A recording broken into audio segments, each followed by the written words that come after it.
नमस्कार, आप देख रहे हैं मनी सेंट्रल और मैं हूं आपके साथ विशाल शर्मा। मोदी सरकार ने नेशनल पेंशन सिस्टम यानी एनपीएस के नियमों में बड़ा बदलाव किया।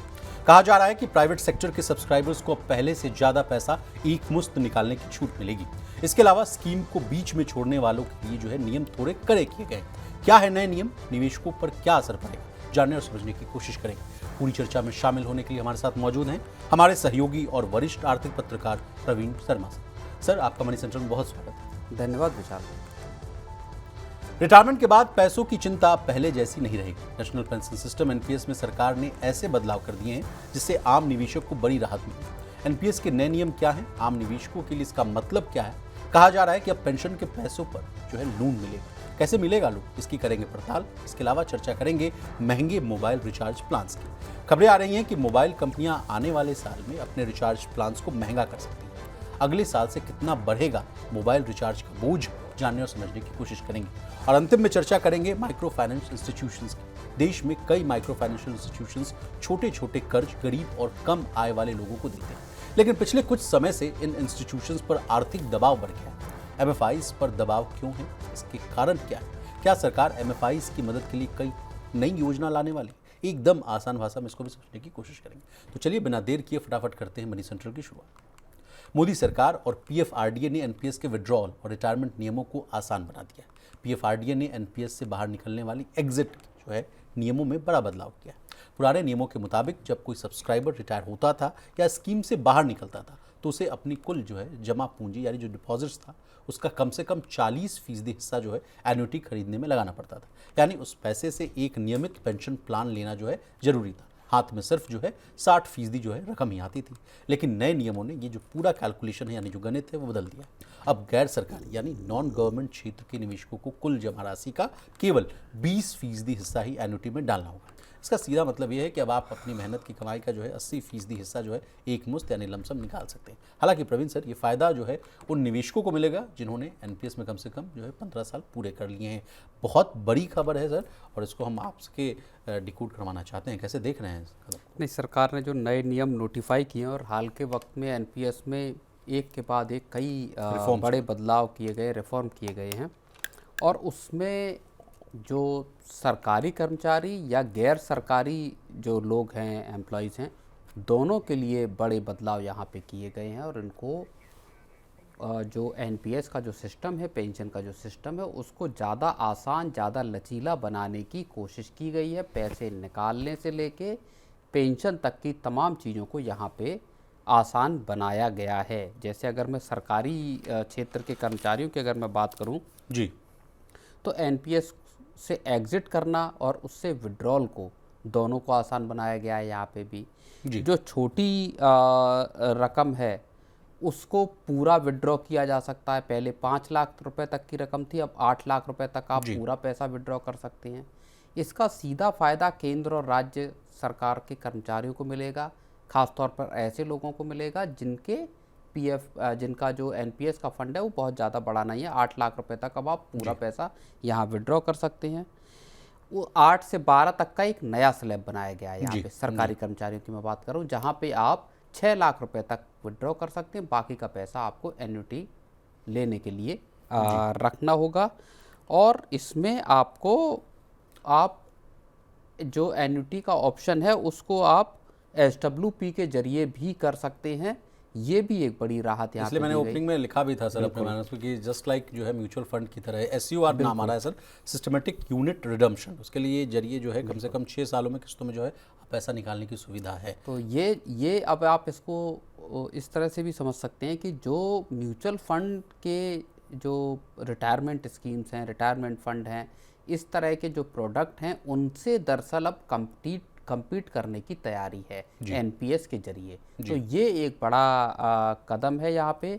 और ज़्यादातर जो मामले हैं, ज़्यादातर जो केस हैं, सरकारी कर्मचारियों की बात कर रहा हूँ, उसमें 40% आपको एन्युटी रखना होगा। इसका मतलब आप लगभग 60% तक पैसा एकमुश्त यहाँ पे निकाल सकते हैं। जी प्रवीण सर, और अगर कॉर्पस जो है 12 लाख रुपए से ज़्यादा है तो कम से कम 20% पैसा जो है एन्युटी में लगाना कंपलसरी कर दिया गया है और बाकी 80% पैसा जो है वो आप लमसम निकाल सकते हैं। अब इससे द बिगर पिक्चर की मैं बात करूं सर, तो इससे आम निवेशकों को क्या फ़ायदा होगा, ये हम आपसे समझना चाहेंगे। क्या सर रिटायरमेंट पर ज़्यादा पैसा हाथ में मिलेगा?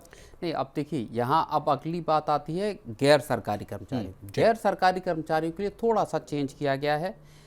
80% आप यहाँ पे विड्रॉ कर सकते हैं एकमुश्त, और 20% यहाँ आप एन्युटी रख सकते हैं। आपका 5 साल का जो लॉक इन था जी, उसको हटा दिया गया है। ये एक बड़ी राहत है। एक बड़ी राहत सरकारी और गैर सरकारी दोनों क्षेत्र के कर्मचारियों को ये दी गई है कि आप 85 साल की उम्र तक एनपीएस में इन्वेस्टेड रह सकते हैं। अगर आप मान लीजिए रिटायरमेंट के बाद आपको पैसे की ज़रूरत नहीं है तो आप चाहें तो यहाँ पे अपनी एन्युटी और अपना जो फुल विड्रॉल है उसको दोनों को लमसम विड्रॉल को बनाए रख सकते हैं और 85 के बाद उसको हासिल करना शुरू कर सकते हैं। तो एक ये बड़ा स्टेप है। हालांकि ये कितना कारगर होगा ये मुझे इसको लेके थोड़ा सा संदेह होता है, क्योंकि मौजूदा जो जिस तरह की दुनिया है, जिस तरह की हेल्थ रिलेटेड कंसर्न है, जितना लोगों की सेविंग्स जिस तरह से घटी हैं, अगर आप पिछले कुछ उसमें देखें जो लिविंग का खर्च है, इलाज का खर्च है, उसमें मुझे लगता नहीं है कि कोई भी जो एम्प्लॉई है जो रिटायरमेंट के बाद 85 साल तक इस फंड को हाथ लगाए बगैर अपने दूसरे मीन्स के जरिए काम कर पाएगा। बहुत कम ऐसे लोग होंगे, चाहे सरकारी हो चाहे गैर सरकारी क्षेत्र की बात हो। 12 लाख से ऊपर तक की जो 20% की एन्युटी करने की बात है, ये आपकी गैर सरकारी वाले तबके के लिए है। जी, थोड़ा कॉम्प्लेक्स है सर, सरकारी और गैर सरकारी के बीच में। हाँ, दोनों के बीच में फर्क है थोड़ा जी, और दोनों के लिए नियमों में भी थोड़ा सा अंतर है। लेकिन अब प्रवीण सर आगे बढ़ते हैं। कहा जा रहा है कि एनपीएस के पैसे पर लोन मिल सकेगा, ये बहुत बड़ी कदम है। इसको हम अगर आप से बहुत ही आसान भाषा में समझने की कोशिश करें तो क्या एनपीएस अकाउंट को क्या गिरवी रखकर अब लोन लिया जाएगा? बिल्कुल, इसमें आप अपने अकाउंट को लाइन करा सकते हैं। जो भी आपका लेंडर है, बैंक है, उसके जरिए एक टूल दिया गया है जहाँ पे कि आप अपने एनपीएस का इस्तेमाल अपने किसी बहुत ज़रूरी काम के लिए कर्ज लेने में कर सकते हैं। जो कंट्रीब्यूटर है, जो सब्सक्राइबर है, उसका जो हिस्सा है उसके केवल और केवल 25% को ही आप चार्ज करा सकते हैं। हाँ, ये लगा सकते हैं। इसका मतलब उससे ऊपर की यानी 75% की के आसपास की रकम जो कंट्रीब्यूटर है उसके हिस्से की, वो भी आपकी फ्री रहेगी। तो ये एक बेहद महत्वपूर्ण जो है कदम है, जिसके जरिए आपको कर्ज लेने की सुविधा यहाँ एनपीएस के फंड पे मिल रही है। इसके लिए सेपरेट गाइडलाइंस आने वाले कुछ दिनों में जारी करेगा। इसके अलावा सर पार्शियल विड्रॉवल के भी जो नियम है वो भी साफ तौर पर जो है लिखे गए हैं। कहा गया कि अब घर खरीदने या बनाने के लिए जो निकासी है, विड्रॉवल है, वो सिर्फ एक बार ही होगी। इलाज के लिए भी कहा जा रहा है कि अब किसी खास बीमारी का जो है वो शर्त वो अब नहीं रहेगा।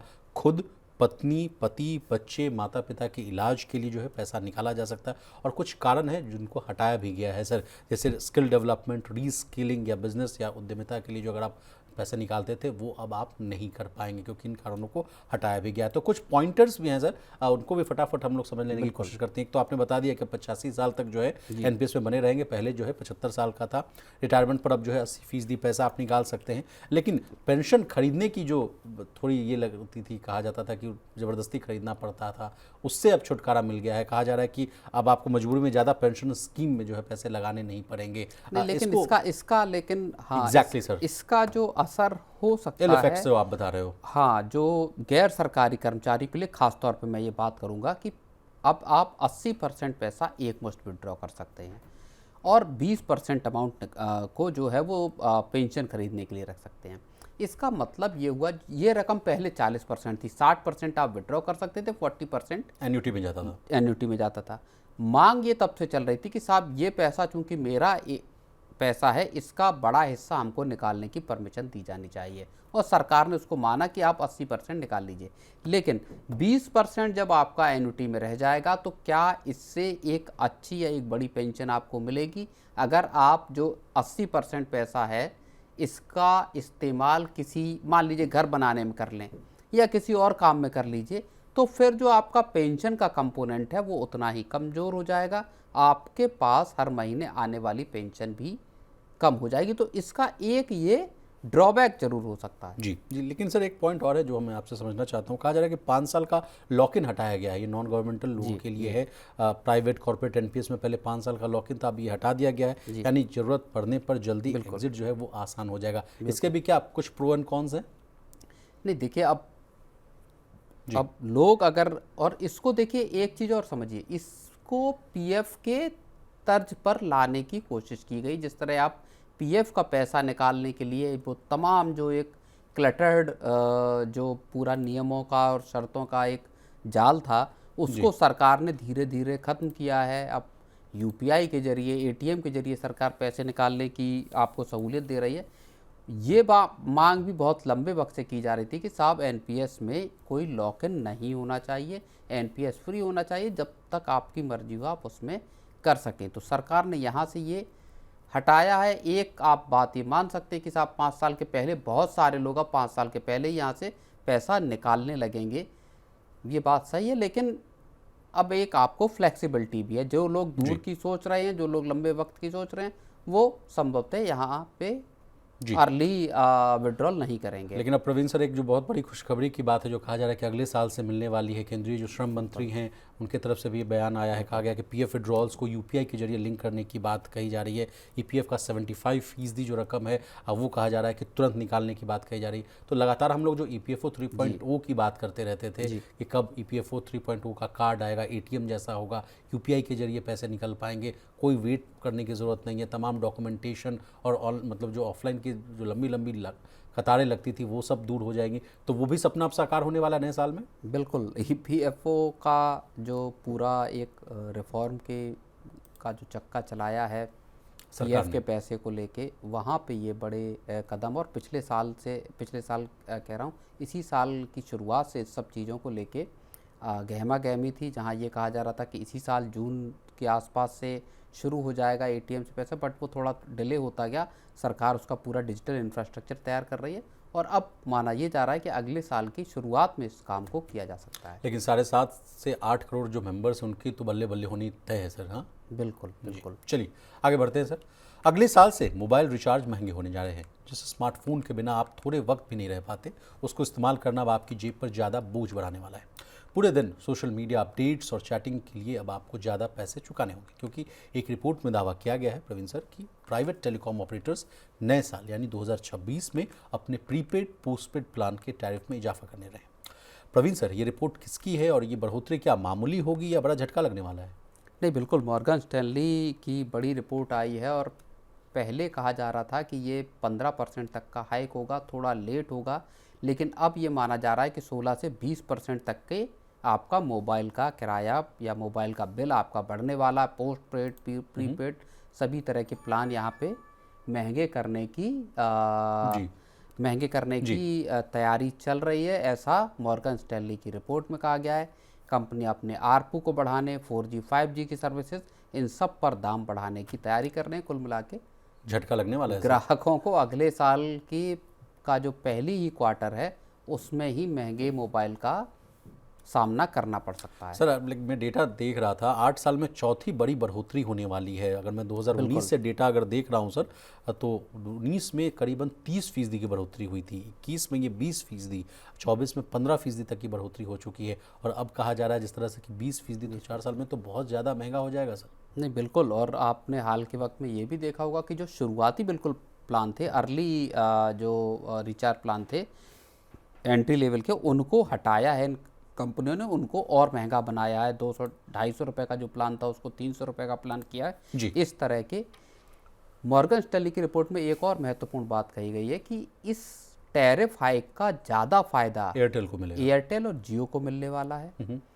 खासतौर पर एयरटेल का जो आरपू है वो FY26 में इसी फिस्कल ईयर में आपका 260 रुपये पहुँचने की बात कही जा रही है, और उसके अगले साल ये 300 रुपये पहुँच जाएगा, और इसके आगे के सालों में भी इसमें ग्रोथ का सिलसिला जारी रहेगा। टारगेट दिया गया है सर। बिल्कुल, तो ये एक बड़ी महत्वपूर्ण चीज़ है, क्योंकि 300 रुपये के आरपू को लेके एक बड़ा एक महत्वाकांक्षी टारगेट रहा है कि 300 रुपये के आरपू पे किसी भी तरह से कंपनियों को फिलहाल अगर बात पहुंचना किया जाए सर तो 246 के आसपास है एयरटेल का आरपू, 256 जी रुपये 256 के आसपास है। लेकिन सर 256 ये के तर्क आसपास है। देना प्रवीण सर कि नए स्पेक्ट्रम की खरीदारी, इंफ्रास्ट्रक्चर मेंटेनेंस, नेटवर्क का जो है एक्सपेंशन और बढ़ती महंगाई के चलते ये कदम उठाना पड़ रहा है, इसका दूसरा पक्ष ये भी तो है कि जिस देश में जो है अधिकतर लोग की जो कमाई है वो उतनी नहीं है, बहुत ज़्यादा खर्च आता है। एक परिवार में अगर 3 लोग 4 लोग हैं, सभी का अगर एक फ़ोन रिचार्ज करना हो तो मान लीजिए 84 दिन के आसपास का खरीदना पड़ता है एक प्लान, और वो करीबन 800 से 900 रुपये के आसपास है। 5 लोगों का अगर परिवार देख ले सर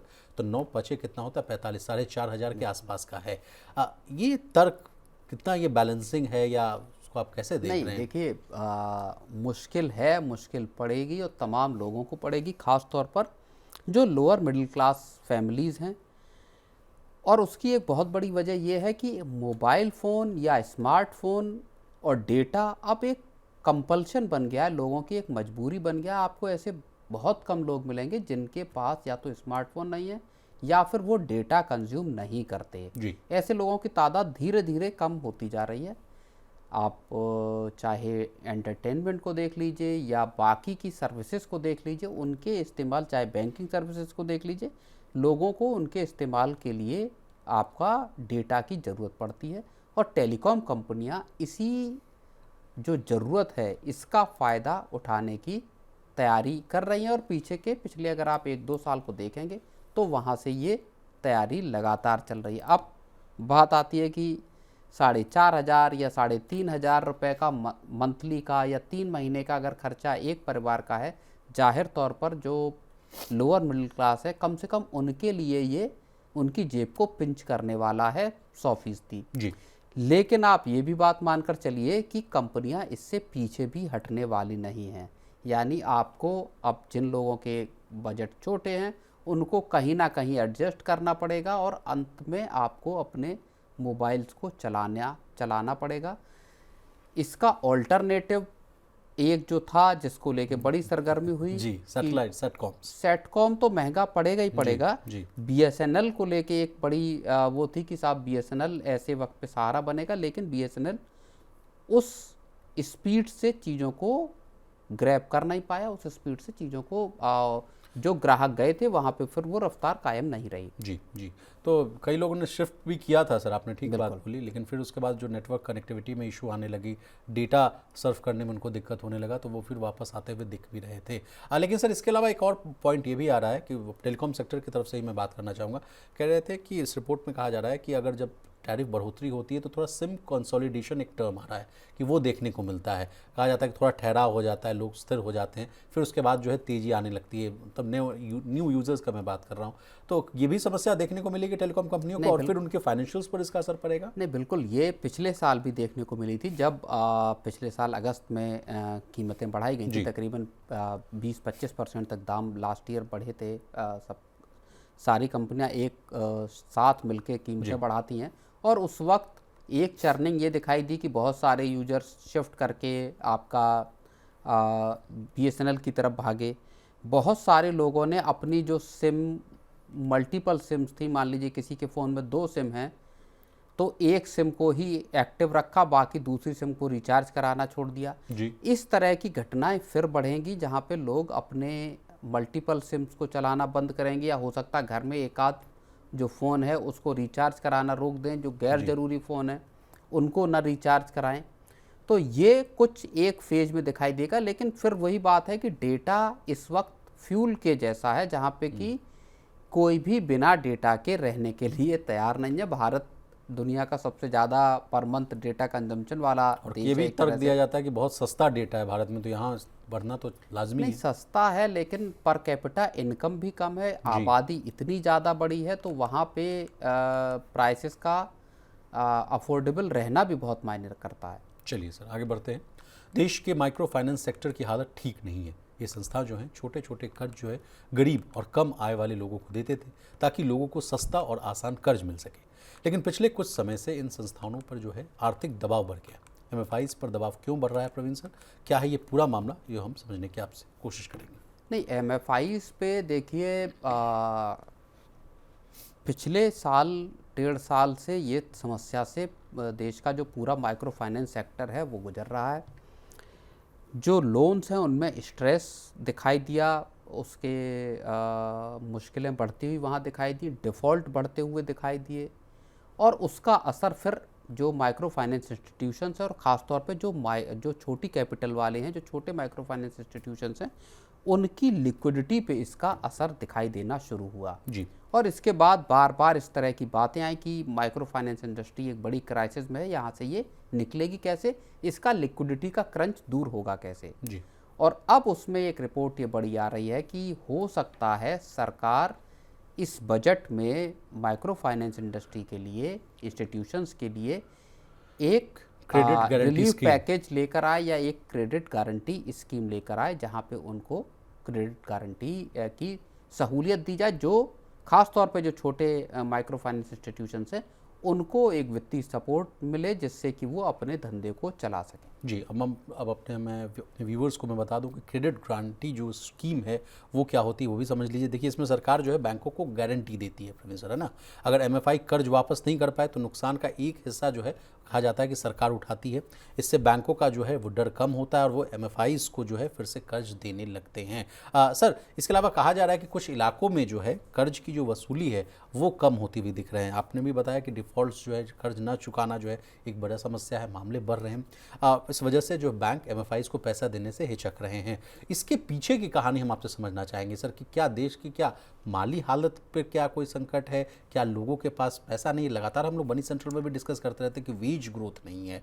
इसके अलावा भी और क्या समस्या है हम आपसे समझना चाहेंगे। नहीं, बिल्कुल, देखिए इस पे दो तीन जो खास तौर पे दो तीन पॉकेट्स हैं जहाँ पे ये कंसंट्रेशन दिखाई दिया है डिफ़ॉल्ट का, या लोग जो पैसा नहीं चुका पा रहे हैं।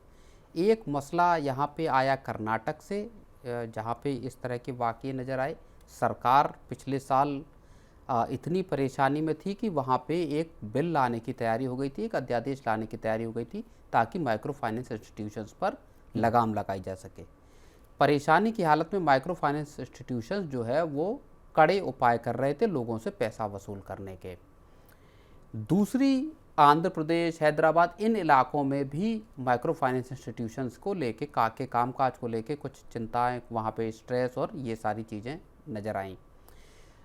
एक यहाँ पे जो डिफ़ॉल्ट के जो मामले आए, स्ट्रेस के जो मामले आए, वहाँ पे ये मामला आया कि बहुत सारे लोग ऐसे हैं जो एक लोन को चुकाने के लिए दूसरा लोन ले रहे थे, और उसके जरिए पहला लोन चुकाया, फिर जब दूसरा लोन चुकाने की बात आई तो फिर एक बार लोन लिया।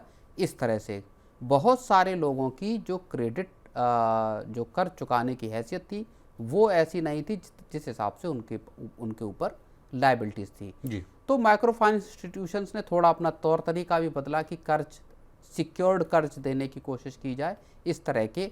और इसी वजह से जो आपके एम नागराजू जो डिपार्टमेंट ऑफ फाइनेंशियल सर्विसेज के जो सेक्रेटरी हैं, उन्होंने भी हाल के वक्त में ये कहा था कि आपको अपने इंटरेस्ट रेट्स को रेशनल बनाने की ज़रूरत है, और तभी माइक्रो फाइनेंस इंस्टीट्यूशन सर्वाइव कर पाएंगे जी। तो ये सब मसले जो हैं वो कंपाउंड होकर माइक्रो फाइनेंस जो इंडस्ट्री है उनके सामने एक बड़ी संकट के तौर पर नजर आए। और ऐसा पहली बार नहीं हो रहा है सर। कोविड के दौरान भी मेरे पास डेटा है, 2021 में भी सरकार ने एमएफआईज के लिए जो है क्रेडिट गारंटी दी थी। उस समय सरकार ने करीब जो है 75% तक गारंटी दी थी, इससे माइक्रो फाइनेंस सेक्टर को बड़ी राहत मिली थी। तो ठीक हूबहू इस बार भी ऐसे देने की प्लानिंग है? बिल्कुल, 7500 करोड़ रुपए की तब क्रेडिट गारंटी जारी की गई थी। अब मांग की जा रही है कि 15,000 से 20,000 करोड़ की क्रेडिट गारंटी जारी की जाए सरकार की तरफ से, ताकि जो जिनकी लिक्विडिटी बहुत कमज़ोर हो गई है उन माइक्रो फाइनेंस इंस्टीट्यूशंस को मदद मिल सके, सपोर्ट मिल सके। लेकिन और बैंकों के लिए या जो दूसरे लेंडर्स हैं उनके लिए राहत की बात ये होगी कि सरकार की यहाँ गारंटी होगी इस पैसे पे, तो उनका पैसा डूबने का खतरा नहीं होगा। इसका मतलब ये है कि फिर बैंक आसानी से इन माइक्रो फाइनेंस इंस्टीट्यूशंस को पैसा दे पाएंगे। लेकिन समस्या यहाँ पे केवल और केवल लिक्विडिटी की है नहीं विशाल, समस्या यहाँ इस चीज़ की है कि क्या माइक्रो फाइनेंस इंस्टीट्यूशंस अपने इंटरेस्ट रेट जो 2%, 3%, बहुत ऊंचे रेट तक चले जाते हैं कई बार, वहाँ राहत देने की कोशिश करेंगे, वहाँ उनको रेशनलाइज करेंगे, जैसा कि खुद सरकार में फाइनेंस डिपार्टमेंट के सेक्रेटरी ने इन फर्मों से अपील की। इंटरेस्ट रेट को ऐसा अफोर्डेबल बनाओ ताकि कम आय वाले लोग भी उसको ले सकें। बिल्कुल नहीं, और दूसरी बात कि लोग चुका पाएं उस कर्ज को। अगर आप इर्रेशनल इंटरेस्ट रेट कर देंगे तो लोगों के लिए इस पैसे को चुकाना मुश्किल हो जाएगा, फिर वहाँ आपको स्लिपेज और वहाँ आपको डिफ़ॉल्ट दिखाई देंगे जी। तो ये एक चीज़ यहाँ पे ठीक करनी होगी। दूसरा, अपना पूरा का पूरा मॉडल चाहे रिकवरी का हो उसको दुरुस्त करना होगा ताकि लोगों के बीच में भी भरोसा पैदा हो सके कि साहब हम अगर कर्ज लेते हैं तो हमारे साथ किसी तरह की ज्यादती या किसी तरह की और ऐसे भी खबरें आई थी सर कि इन्होंने कई लोगों ने एमएफआईज को छोड़कर फिर जो पुराने पैटर्न जो हैं गांव देहात में जैसे लोग जो होते हैं उनसे फिर लेने लगा, सूदखोरों से लेते हैं। सरकार की तरफ से मुझे लगता है ये काम होना चाहिए कि बैंकों के जरिए लोगों को गांव देहात में लोन मिल पाए, इसकी प्रक्रिया पुख्ता की जानी चाहिए। नाबार्ड जरूर एक बहुत अच्छी पहल कर रहा है जहाँ पे कि वो जो ग्रामीण क्रेडिट स्कोर है जी, उसको लाने की एक तैयारी कर रहे हैं ताकि जो गांव देहात में रहने वाले लोग हैं, कम आय वर्ग के लोग हैं, उनका एक क्रेडिट स्कोर जनरेट किया जा सके। उनके पास जो भी असेट्स हैं या जो भी कमाई का पैटर्न है उसके आधार पर अगर वो हो जाता है तो फिर जो एमएफआईज हैं उनके लिए भी ऐसे लोगों को कर्ज दे पाना आसान होगा। तो सारी निगाहें जो है सर वो बजट तक टिकी हुई हैं। बिल्कुल, बहुत कम समय बचा हुआ है, देखना होगा कि बजट में क्या क्या ऐलान हो सकते हैं। तो प्रवीण सर आपका बहुत शुक्रिया, आपने कीमती समय निकाला, तमाम विषय को बहुत ही आसान भाषा में विस्तार से समझाने की कोशिश की। तो आज के मनी सेंट्रल में बस इतना ही। इसी तरह देश, दुनिया और बिजनेस जगत से जुड़ी तमाम ताज़ा तरीन खबरों के लिए बने रहिए हमारे साथ और देखते रहिए मनी9।